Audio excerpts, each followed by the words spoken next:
Welcome to week 6 of Uncommon Ground and the post-gathering interview. David, we're grateful. I think it's our third one that we've gotten to sit down together. Right. And this was a unique gathering among all of the ones we've done so far because we took the time, as you talked about, to refresh, to pause.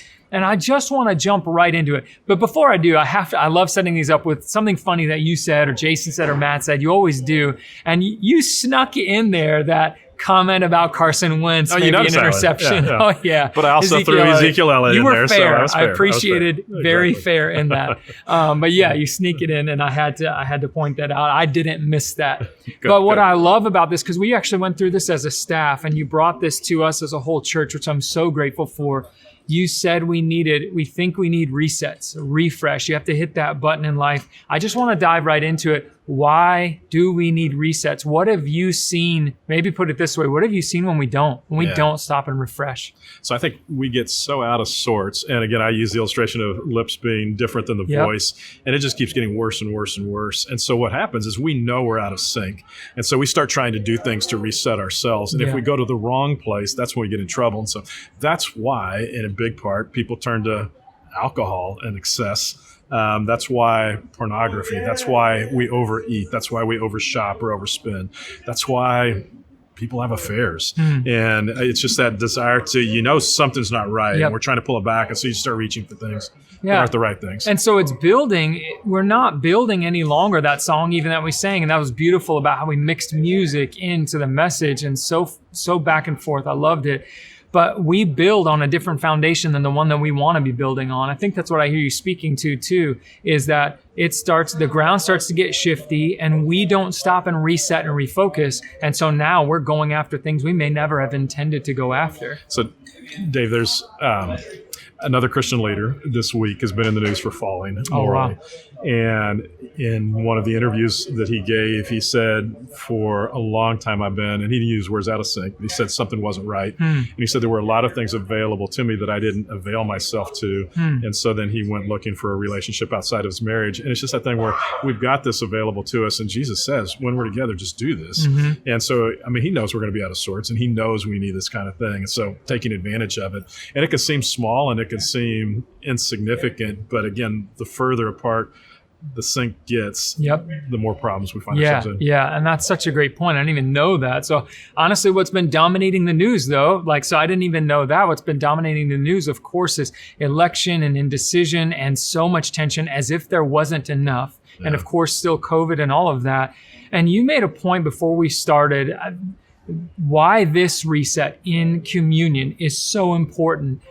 Because it's the one thing that really can bring us all together. Speak to the importance of communion. So as we were planning this series, we thought, okay, what does fit? We felt like actually communion fit great with it because it's the one place where the playing field is even. And again, it doesn't matter your political views. It doesn't matter your color of your skin. It doesn't matter your sexual preference. None of that matters. We all come and we're all the same. We're all people who are flawed. We're all people that are sinful, and we're all people that are loved by God.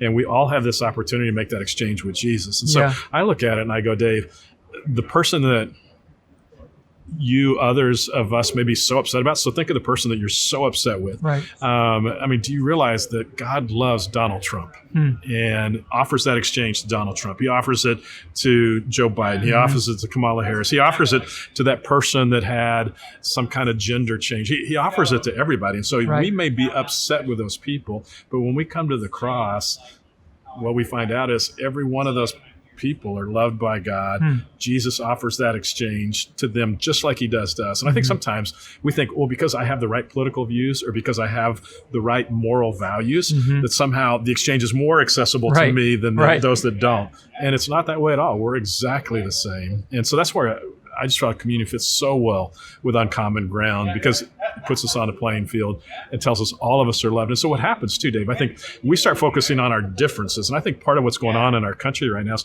we're all so focused on what's different about each other that we lose sight of what's in common. And we're all people that have been made by God, created by God, or loved by God. change is offered to each and every one of us. And so we've got a lot in common too. I think it is. And when you said that, I didn't know communion was coming, and here it is in the midst of uncommon ground, and it fits so well. Little did we know how much we need it. Go back a few series ago. Little did we know how much we were going to need the one about detours or whatever it was, and how are we going to handle what's coming. Exactly. So I think that was such a grace of God to planning that here and now. I want to get into the elements of communion, because what we did is we took communion, we took time, whether people were online in their homes or they're here in any of our locations, to actually remember. The whole point of this is don't forget. And you talked about that. If we get too far off and we forget, you made a comment when we were about to take the bread and remember Jesus's body. Confessing our sin is what you were speaking to, coming to God and being free of those things. And you said he already knows that you've fallen short. He just wants you to have the experience of releasing it to him. There's something different about, we think, and you said this a little bit earlier, we sometimes think confession is really for God. Yeah. But you were talking about it's not always that way. It's probably the different. It's almost like when we come and confess, it's almost like we feel like we're doing God a favor, and we're just letting him on something that he doesn't know about. Right. He knows it already, and he knows that there's something healing about it. He knows that it's something Jesus already paid for. And that's why we sang the song, Jesus paid it all. And so it's already paid for. And so when we come and confess it, what we're doing is almost realizing, this is what Jesus died for on the cross. And so, okay. So now I don't have to carry it around myself. It's already been paid for. And the mistake we make when we don't confess is then we just find ourselves all weighted down by that. And whether it's shame or guilt, and we feel so heavy and so lethargic because we're carrying all this weight. And God just says, man, if you come and release it, give it to me. I've already taken care of it. So quit carrying it around. Yeah. And I'm not. God, I think that one of the things that God's used in my life with that regard of the idea of confess it to be free of it is, I'm not holding it against you, so why are you holding it against yourself?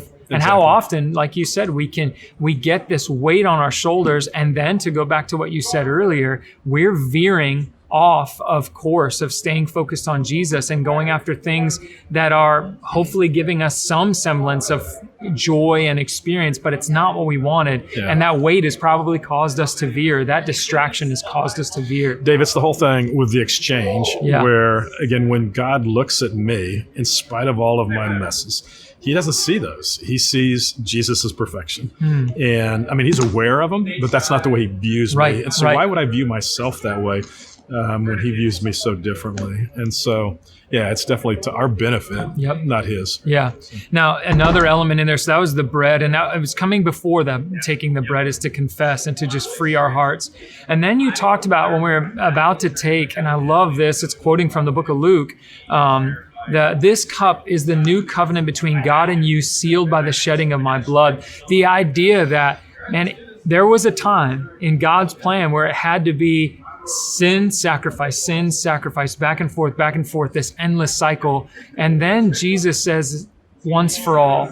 How important is it for us to be able to remember and to know in our lives, that's paid for, that's done, you just forgot. The once for all sacrifice that Jesus gave for all of us. And the idea of covenant is just an agreement. It's almost a contract. But the interesting thing with most of the covenants with God is it's a one-way deal where he's one saying, I will take care of this, and we have no end of the bargain. We can't do anything about it anyway, other than just accept it. And so, the fact that he's saying, man, I will take care of your sins once and for all, as opposed to before Jesus, as you said, you had to keep coming back and boy, let's sacrifice again and again and again. And so why we beat ourselves up as much as we do, and why we beat other people up as much as we do. Maybe that's why we beat other people up, because we feel guilty ourselves, or we haven't fully accepted the forgiveness of God in our lives. I don't know. But it's done. And so live that way. And I'm not seeing, it comes back to the point you made earlier, I'm not seeing, all I'm seeing is the differences, the divisiveness.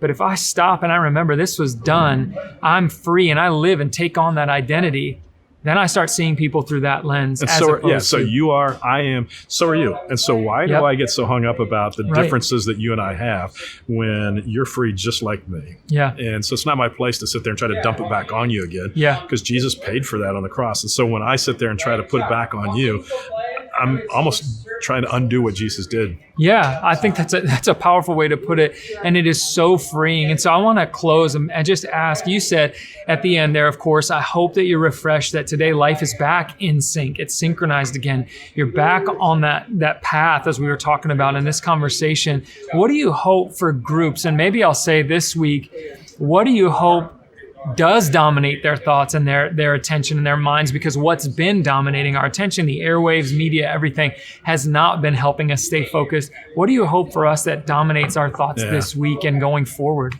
So I think a couple of things, Dave. One is just understanding my sins have been paid for. It's done. For me personally, I love the thought of just trying to think through the fact, what does it mean for me to be a son of God? Yeah. And so am I a Republican? Am I a Democrat? I'm not any of those things. I'm a son of God. Yeah. And so then it also affects the way I behave, or should, not always, but it should affect. So what am I watching? What am I saying? Is that what a son of God would say? Is that what a daughter of God would do? And so it affects, for me personally, it's not me judging you and saying, oh, Dave, that's not what a son of God should do. I don't mean it that way. It's back to Jesus, is take the plank out of my eye first before I look at you. But it's me asking myself, man, am I behaving like a son of God? Or am I enjoying everything that comes along with being a son of God? So there's the responsibility side, but there's the blessing side of it as well. And when we get those out of whack, sometimes we can get so heavy on the responsibility side that it almost becomes legalistic, and that becomes weighty, as opposed to saying, okay, but man, I'm the son of God. And look at all the blessings and freedoms that come with that too. I love that. So for week 6 of Uncommon Ground, this one is meant to be a reset, a refresh. And so our hope for you as groups is that you would take on, as Pastor David was saying, you take on the freedom and the identity that comes with the fact that Jesus paid it all.